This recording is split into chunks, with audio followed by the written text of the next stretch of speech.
Lähetätkö tarjouksen näin? Moi, tässä on hinta, tuutko hakee? Tarjouksen saat kyllä lähetettyä, mutta syntyykö sillä kauppaa? Oot just puhunut asiakkaan kanssa puhelimessa ja seuraavaksi lähetät sille tarjouksen sähköpostilla. Aloita henkilökohtaisesti. Hei Matti, kiitos hyvästä puhelusta.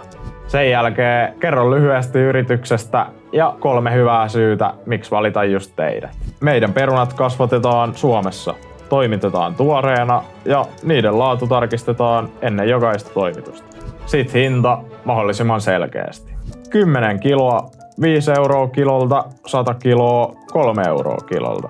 Ja bonuksena voit heti hinnan jälkeen perään lisätä. Toimitus kuuluu hintaan veloituksetta heinäkuun ajan.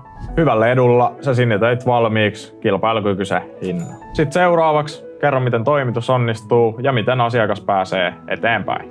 Tilauksen voi vahvistaa vastaamalla tähän viestiin ja lähettämällä toimitusosoitteen.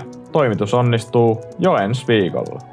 Loppuun sitten kaikki tärkeät yhteystiedot. Nimi ja titteli, puhelinnumero, sähköpostiosoite, yrityksen nimi, yritysosoite, Y-tunnus ja verkkosivut. Vaikka asiakas ei tällä kertaa ostaiskaan heti, niin hänellä on sun yhteystiedot tallessa. Eli hän tietää, kuka sä oot ja et mistä tarvittaessa hän tavoittaa sut myöhemmin. Ja jos asiakkaasta ei kuulu mitään, niin kannattaa soittaa perään. Tarjous ei jää aina hinnasta kiinni, vaan asiakkaalla voi olla vaikka kiire tai maili on hautautunut muiden joukkoon. Selkeät yhteystiedot, verkkosivut, ammattimainen yritysosoite lisää luottamusta. Ja jokainen luottamusta lisäävä yksityiskohta parantaa sun mahdollisuutta closata kauppa. Mitä sun mielestä hyvässä tarjouksessa on?